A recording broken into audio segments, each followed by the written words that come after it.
पिछले टॉपिक में हमने स्किन की संरचना के बारे में पढ़ा था।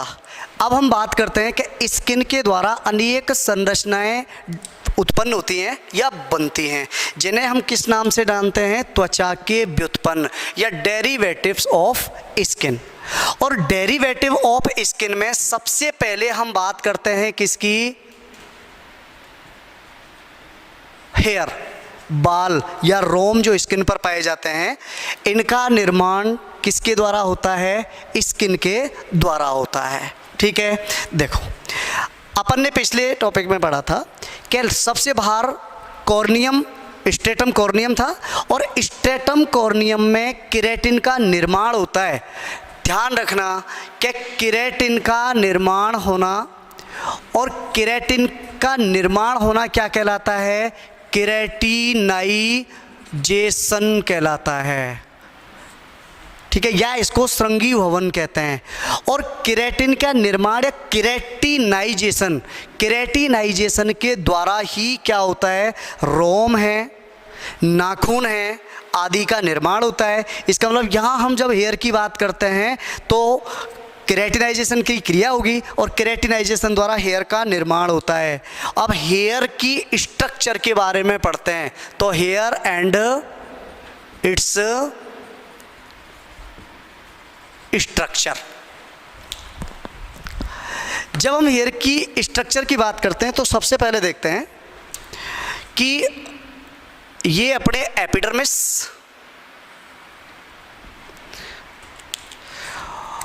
और एपिडर्मिस की सबसे आंतरिक परत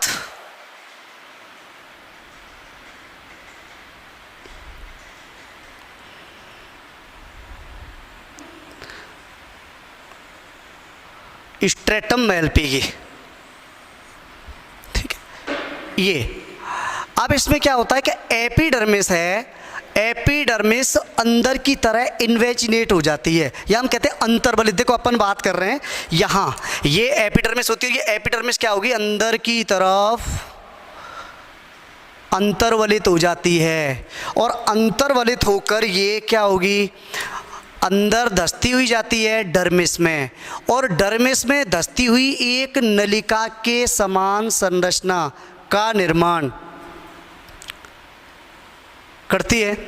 इस नलिकानुमा संरचना को हम क्या बोलते हैं? देखो ये नलिकानुमा संरचना है, और इस नलिकानुमा संरचना को हमने नाम दिया क्या? इसको बोलते हैं हम हेयर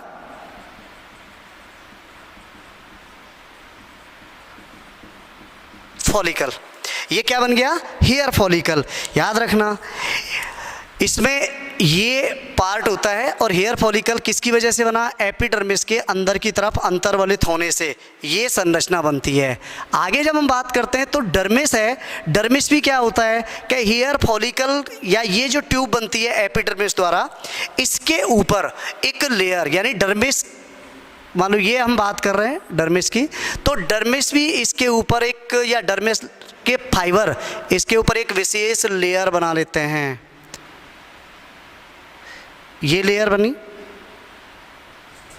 इस तरह से, तो इस तरह से हेयर फॉलिकल है, इसके ऊपर क्या बन जाते हैं? दो परत बन जाती हैं, या दो स्तर बन जाती हैं, और इन दोनों स्तरों को हम क्या बोलते हैं? रूट सीथ कहते हैं। ठीक है, या इसको मूल आच्छद कहते हैं। मूल आच्छद दो पार्टों में डिवाइड हुआ सब, ये एक्सटर्नल या बाह्य, और ये इंटरनल या आंतरिक। एक्सटर्नल होता है किसके द्वारा बना? हम देख रहे हैं एपिडर्मिस के फाइबर द्वारा किसका निर्माण होता है? एक्सटर्नल सीथ का निर्माण होता है। और अंदर की तरफ देखते हैं हम एपिडर्मिस की सेल्यूलर संरचना होती है, या हम कहते हैं कि कोशिकीय संरचना होती है। इसको हम क्या है? इंटरनल सीथ कहते हैं। इसका मतलब रूट सीथ है वो एपिडर्मिस और डर्मिस से मिलकर बनती है, जिसमें एक्सटर्नल सीथ हो गई, डर्मिस के द्वारा बनी। इसका निर्माण किसके द्वारा हो रहा है? डर्मिस के द्वारा। इंटरनल सीथ, इसका निर्माण किसके द्वारा हो रहा है? एपिडर्मिस के द्वारा। आगे बात करते हैं अपन हेयर फॉलिकल आधारीय संरचना में वापस अंदर की तरफ, या अपन कहते हैं एक तरह से सीधा अंतर्वलित होता है, दिखाई दे रहा है, और सीधा अंतर्वलित होकर क्या होता है, एक उल्टे प्याले जैसी संरचना बनाता है। और इस उल्टे प्याले जैसी संरचना में क्या होता है, ब्लड कैपिलरीज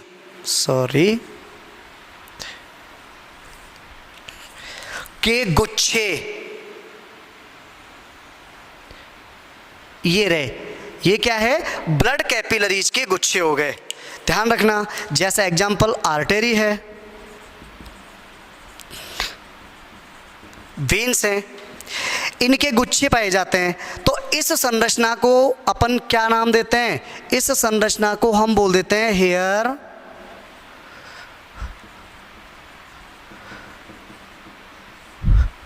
पेपिला। ठीक है, हेयर पेपिला हो गया। आगे बात करते हैं हेयर पेपिला के बिल्कुल जस्ट ऊपर की तरफ, इसमें क्या होता है, कुछ सेल्स होती हैं इस तरह से, ये सक्रिय और जीवित सेल्स होती हैं। इन सेल्स में लगातार विभाजन होता है और इसको हम क्या बोल देते हैं, जर्मिनल मैट्रिक्स कहते हैं। क्या बोलते हैं इसको, जर्मिनल मैट्रिक्स। जर्मिनल मैट्रिक्स की जो सेल्स होती है इनमें होता है लगातार विभाजन, और लगातार विभाजन द्वारा ये क्या होते हैं, एक विशेष उभार या उभरी हुई संरचना इस तरह से क्या होता है, बनाते जाते हैं। दूसरी चीज, इन सेल्स का निर्माण होता है और इन सेल्स के अंदर साथ ही केराटिनाइजेशन होता जाता है, श्रृंगीभवन होता जाता है, और इसकी वजह से देखो ध्यान रखना, ये एक इस तरह की स्ट्रक्चर बनती है।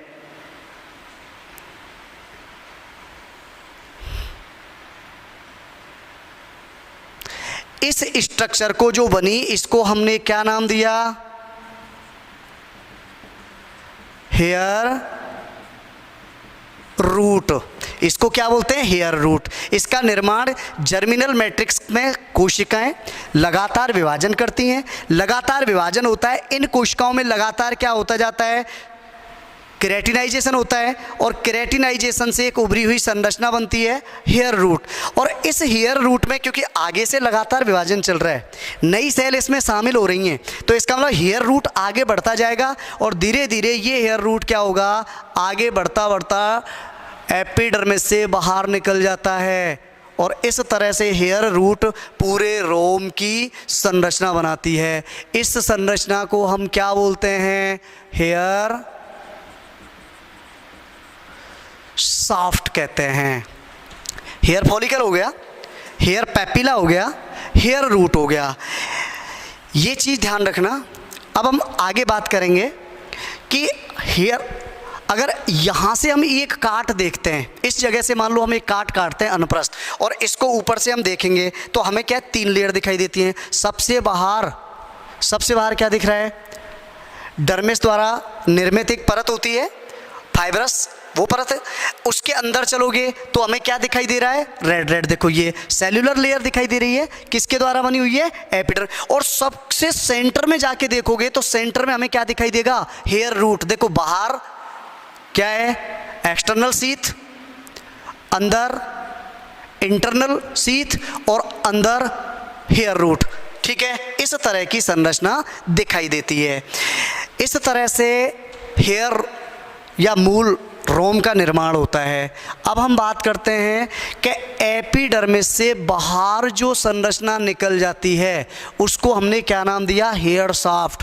हम बात कर रहे थे यहाँ कंप्लीटली केराटिनाइजेशन हो जाता है, इसका मतलब ये पूर्णतः कैसी होती है, मृत प्रोटीन के द्वारा निर्मित संरचना, केराटिन द्वारा निर्मित संरचना है।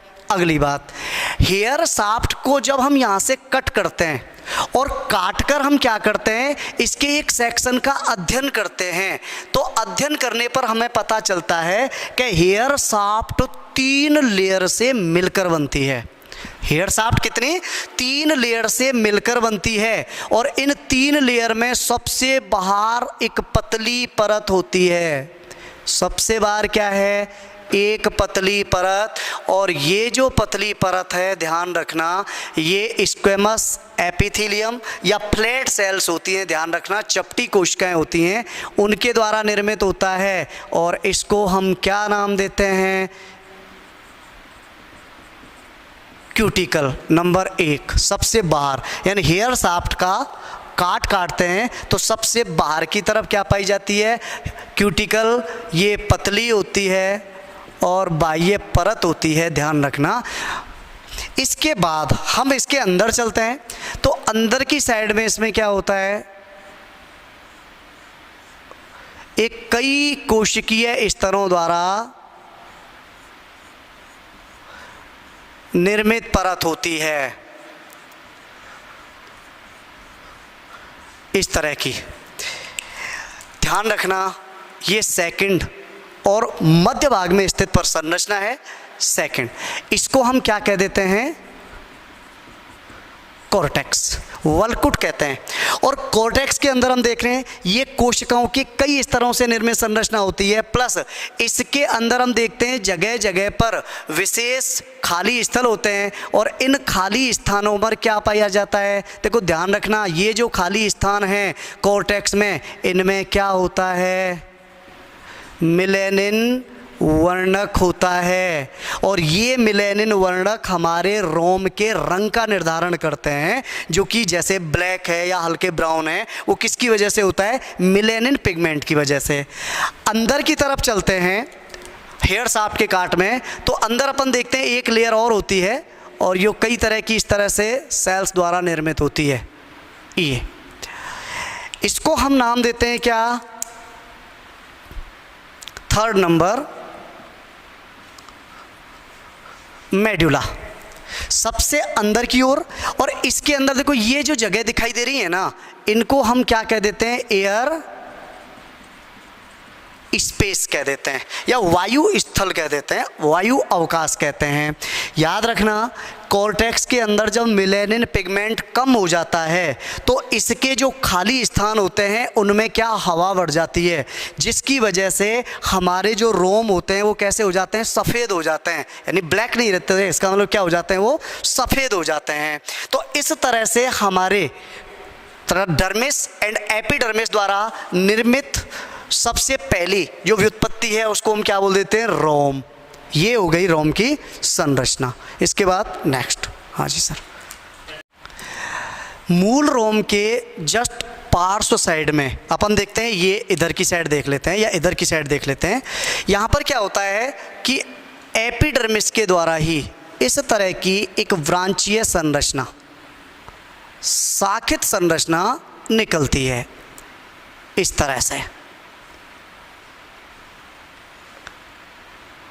ठीक है, इस शाखित संरचना को हम क्या बोलते हैं? देखो ध्यान रखना, ये विशेष प्रकार की तैलीय ग्रंथि होती हैं, या इनको हम क्या बोल देते हैं? तैलीय ग्रंथि बोल देते हैं, या इनको हम क्या बोल देते हैं? सेबेसियस ग्लैंड कहते हैं। और इसके साथ ही क्या होता है कि यहाँ देखो डर्मिस एपिडर्मिस से कुछ मसल्स निकलती हैं, इस तरह से पेशियाँ, ये रही इस तरह से, जो कि हेयर फॉलिकल से जुड़ी होती हैं और इधर डर्मिस एपिडर्मिस से जुड़ी हुई होती हैं। ये क्या कहलाती हैं? देखो याद रखना, विशेष प्रकार की मसल्स होती हैं, और इन मसल्स को हम क्या बोल देते हैं? अरेक्टर पिलाई मसल कहते हैं। याद रखना, सेबेसियस ग्लैंड, इसका कार्य होता है कि इसके द्वारा सीवम तेल जैसा पदार्थ, और वो तेल जैसा पदार्थ यहाँ से स्रावित करती हैं, ये देखो यहाँ इस जगह पर छोड़ती हैं ये अपना सीक्रेशन। अरेक्टर पिलाई का काम क्या होता है सर? इन मसल्स के अंदर कॉन्ट्रैक्शन होते हैं, संकुचन होते हैं। हमें डर लगता है, रोम खड़े हो जाते हैं, हमें ठंड लगती है, रोम खड़े हो जाते हैं। इसका मतलब इन रोम को खड़े करने में कौन योगदान देता है? अरेक्टर प्लाई मसल्स। अच्छा एक चीज़ याद रखना, अरेक्टर प्लाई मसल्स हैं, इनके कॉन्ट्रैक्शन के लिए एक हार्मोन जिम्मेदार होता है, और वो हार्मोन कहाँ से? एड्रिनल मेडुला से स्रावित होता है। और एड्रिनल मेडुला से कौन सा? एड्रिनलिन हार्मोन स्रावित होता है। ठीक है, ध्यान रखना, एड्रिनल कॉर्टेक्स से भी स्रावित होते हैं और एड्रिनल मेडुला से भी। अरेक्टर प्लाई मसल्स को संकुचित कौन करता है?